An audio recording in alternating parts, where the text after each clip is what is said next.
So the floor is open. Again, you're welcome to share whatever you'd like or a question. Anything on the whole wholesome and unwholesome front that we've been at since the first class. I'd particularly be interested in hearing anything you experienced with the body after last week's talk, any exploration you did there, but also anything about tonight.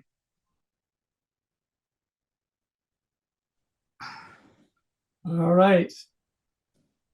This is Jennifer. Yes, not Lane. Not Lane. So I thought that was so excellent. I I I feel like I learned so much from what you said, and I can flip flop all over the place with so much of it. And I noticed I missed class last week, but I had remembered the week before, which was a lot of time I had spent more focused doing my own thing, preparing for an event that included a lot of people. So the times I was alone working, I had so many unwholesome, critical, judgmental thoughts about myself, about other people, just bitching up a storm. And I didn't like that, but it was true. It doesn't feel good, does it? No, it was No. no. And then when I get into the group, I have so much empathy for people that I lose all of that judgment. And it's so much easier for me to be wholesome. Mhm. But so I had those two thoughts. And the other thing is, I like to curse. Does that make me unwholesome? Would you believe that I'm a good cursor myself? Oh, good. Yes. Yeah, so does that just make me unwholesome? I don't know. I guess it's how you curse. Again, what does it feel like? Again, the feeling, I trust the feeling of wholesome and unwholesome. I find generally, when curse words are coming out, it's probably an unwholesome state that I'm in. I'm frustrated, something like that. On the other hand, I grew up on a farm and this is kind of what was done. And there is a kind of a pressure release to it. If I actually, I feel like it does something in just releasing in the body. And so even though the mind state might be frustrated, which doesn't feel good, the response of like cursing a little can sometimes have a little helplessness to it. And it's odd, but sometimes in a group, it also has a certain effect at putting people at ease. I found the right group. There are some groups that are not at ease with it, in some contexts where it would make people very much not at ease. So you have to be careful, but there are certain groups where it can be disarming is maybe the word that I'm using. What do you think, Jennifer? What do you notice about cursing? Well, I have to say, one of my favorite stories was when my oldest child, who's now 26, he was probably 5 or maybe he was more like 9 or 10. And we were watching one of the TV shows where people sing and, where Adam Lambert won this one year, American Idol. It was something like that. And I would turn it up and I was just like, I just was so into the song and I was just like getting so into it. And I wanted to just scream a curse word. And my son, who would never, and still to this day would never curse, he said, "Mom, go ahead. That's just who you are." And I didn't even, and I didn't say anything, but he could just tell that I wanted to. Yeah. And I did. And it was very wholesome. But then I do remember one time I made a real bad fool of myself where I cursed in front of a group of people I shouldn't have cursed in front of. Mm-hmm. And I was so ashamed and embarrassed. Yeah. So, yeah, I mean, I do know the difference. But the other thing is, I can feel my feelings fast and speak them quickly. And I don't know, sometimes it's really good and sometimes it's really not. But Yeah. usually it comes from a wholesome place. Um, except, for instance, when you talked about walking away from the conversation you had with your brother in law, and I've had many like that. I still go away feeling good about the conversation, but I still judge them and think, yeah, we're just not really so connected Hmm. in Yeah, some I way. can imagine having that thought myself. Right. So you Still don't, judging them. Yes. right. It So what do doesn't you, solve that problem, just, but it causes, connection, yeah, a little but more I'm connection. judging and I'm still Yeah. not really liking. It's not a So whole, let me tell you about judgment. One thing that I see you doing that's wholesome is that you're mindful of it. Okay. So when, say, you're in a kind of grumpy mood and you're just like judging other people, just become mindful. Just make that little step. Um, don't feel like you have to somehow turn your mind around instantly into love and kindness, because it's probably not going to happen. But just presence, the presence of noticing, oh, I'm being critical, I'm judging, this doesn't feel good.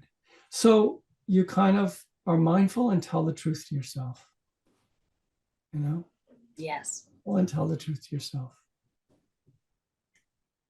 And Thank you. sometimes when you do that, it's like the judgment becomes a little more, what's the word I'm looking for, a little more transparent to the feelings that might be behind the judging, the vulnerability that's there. Because usually when we're in a critical mood, especially if it's directed at other people, um, we don't actually admit to ourselves the vulnerability that we're actually struggling with. So if you're critical of other people, for example, for not helping out, you can actually turn that back around and see your vulnerability of maybe feeling overwhelmed or alone, or the difficulty of asking for help. There's a lot of things that can be seen when you turn that around. But the critical mind tends to, want to keep you away from that. So the first step is to just be mindful of it, admit that it doesn't feel good. And then if you feel like it gets a little transparent, just kind of look like, what on a deeper level is that criticalness coming from? What's going on there? All Thank you. right. Thanks, Jennifer.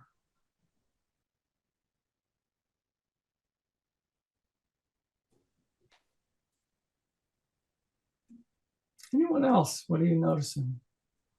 I Les? just, yeah, I wanted to say something about cursing. Okay. So many decades ago, I suddenly heard myself. I cursed a lot. It was just part of my language. And I heard myself and I didn't like it. And I thought, you know what? I don't want to speak like this anymore. So I guess I gradually or suddenly, I don't remember, stopped cursing. And now it's really fun because I rarely curse. But I can use a curse word when I'm really trying to make an emphasis, and it's so fun. It's just great. So that's just my experience with it. All You know, right. it's so rare and it surprises people, it surprises me, but it's great. Yeah. Yeah, All right. Thanks, Leslie. sure. Yeah. Keep people on their toes. Yes.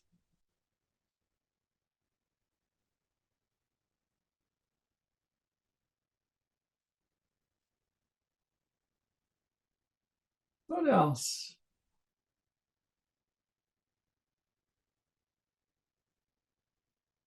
What else are you noticing?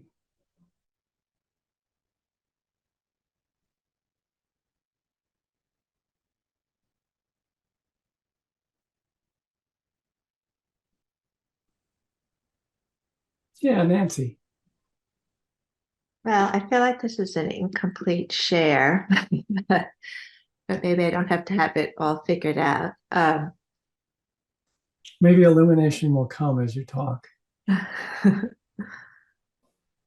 That's not usually my experience, though, I have to say, because but okay, this is about football. So people who know me even for a long time are often surprised to learn, if they ever learn, that I really like to watch football. And it's really clear to me that there's something unwholesome. Because I get agitated. If it's at night, I might not be able to fall asleep. It just doesn't feel good, but I do it over and over. And I don't think, football is inherently unwholesome. So, I mean, yes, there's some violence and so forth, but so I have been trying to explore. That was my excuse last night why I watched Monday Night Football, was I was trying to explore, like, what am I bringing to it that makes it unwholesome, and I don't know that I've gotten to the bottom of it. I do tend to, like, even if I don't even know anything about the two teams, I could even not have heard of the two teams. I did notice that I instantly latch on to one, and now I'm in an us versus them or something. But yeah, so I say it's incomplete because I don't know what draws me to it. I don't know, it's still a bit of a mystery. All right. Well, let me give it just a whirl here, because I'm putting myself in your shoes. I did not particularly like to watch football, but when I watch sports, I think you put your finger on it. There's usually someone I want to have win and someone I want to have lose. That's part of the setup, I guess. And when that happens, what I notice is there's so much tension in my body that is not actually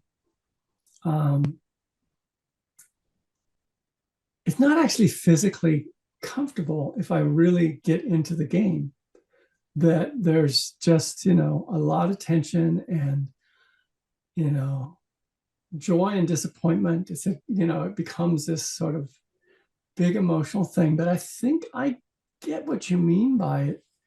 The unwholesomeness, it like taps into something that feels kind of primal about winning and aggression and the other. There's something there. It's kind of primal. And so well, you're a neuroscientist, right? It's like it engages something deep in the brain that is about opposition and survival on some level, I think, and it's, the amygdala gets in there, and there's a kind of a fight, adrenal quality. And that stuff loosed in the body, I mean, it isn't very good for the body necessarily. I mean, in small doses, that kind of stress is good, and maybe because games happen and then they're over, they like in some way create the body's resilience to that kind of stress. But the actual experience of it isn't very comfortable in the body.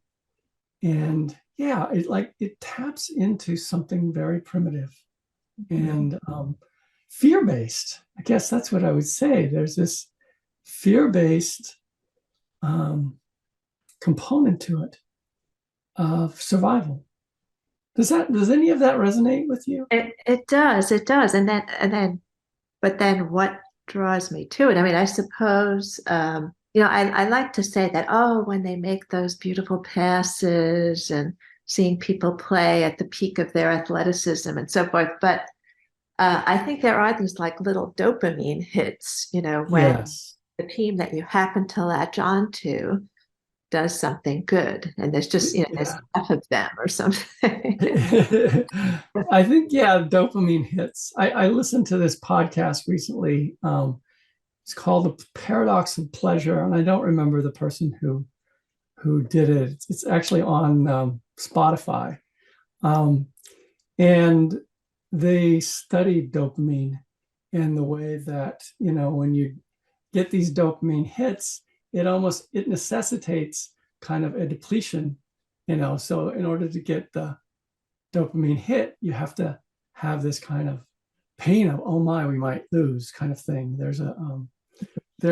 So the paradox of pleasure is that you actually, if you start seeking pleasure, and this part of this podcast was about addiction and how people get involved in addictions, is that they're trying to repeat the pleasure and they don't realize that the pleasure itself, especially a chemical kind of pleasure, is going to create this dopamine depletion that's going to feel bad.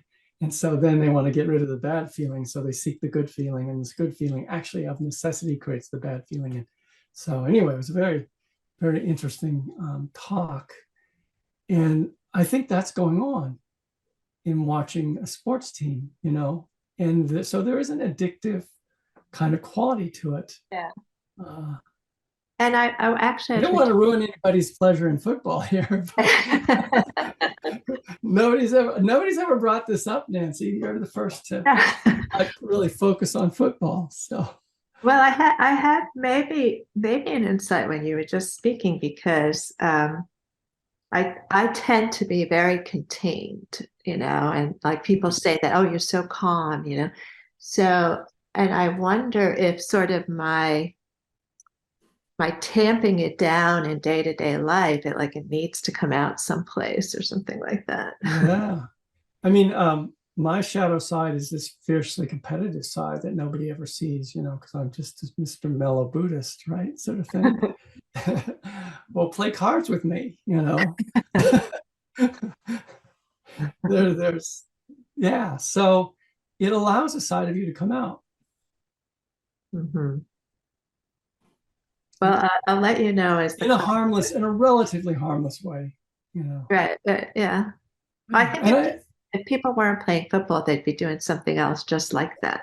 I mean, I think that has something to do with the popularity of sports, is that there is this kind of aggressive side to human beings, and it allows for that to be played out as a spectacle. And I hope that it kind of drains it out of us a bit, but I'm not sure. I'm not sure that that's really the case.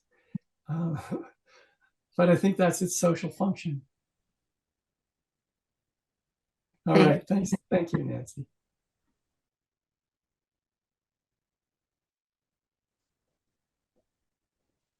Yeah, Nate. Hey, so how do you sit, or how do you deal with the knowledge of when you've made something unwholesome? That was a terrible articulation, but knowing that you did some sort of unwholesome act, how do you sit with that? Yeah, great For question. example, This is just a great question. Yeah, so I know it's kind of terrible to bring up the last 3 minutes, but No, because it's a big question. We might have to return to it. But yeah, I mean, the first thing that comes to me is what you don't do is follow it with another unwholesome moment, which is to like kick yourself in the butt. That so oftentimes when you do something unwholesome, let's say you misspeak and you say something and you realize, oh my goodness, I just said something offensive. There's this moment of shame. And then there's this tendency to like come down on yourself. So the negative way of putting it is, stop the self-criticism. The positive way to say it is to just say something like, that was unwholesome. So that it's kind of a neutral, mindful thing. That was unwholesome. And the other thing that I say is, oh, I was out of my integrity there. And that might actually be what I say aloud, because that might be perhaps what needs to be even said to the person involved is, oh man, I was out of my integrity there. I got carried away by a part of me. And so that's the recovery, is to reestablish wholesomeness as soon as possible, and to realize that self-criticism is not wholesome. It's more aversion, it's more attack, it's more aggression. And so what I find the easiest to reach for is just simple mindfulness and just honesty with yourself. Oh my, that was unwholesome. And there's a humility that grows from that. You know, what if you didn't think that you're supposed to be wholesome all the time? You'll quickly see you're not. So why not just be honest about that when you're not? You know, there becomes this kind of humility of, oh, I just told something bad on someone else, and I didn't need to do that. Rather than hide it from ourselves, which is often what we do, like, you know, the other thing besides being critical is we go unconscious. Like, we just kind of like, don't let it in what we did. And there's probably some other unwholesome responses too I could mention, but they're just not coming to mind, and we're almost out of time. But this is a great question, and we might need to come back to it to fill it out more. Like, what do you do after you've done something unwholesome? And it might help to even have a concrete example of what kind of unwholesome are we talking about here, to get a sense of what the right response is. Okay, enough for tonight. All right, everybody. I'll send you back out into the world, and you know, have a great week. Be well, and I'll see you next Tuesday.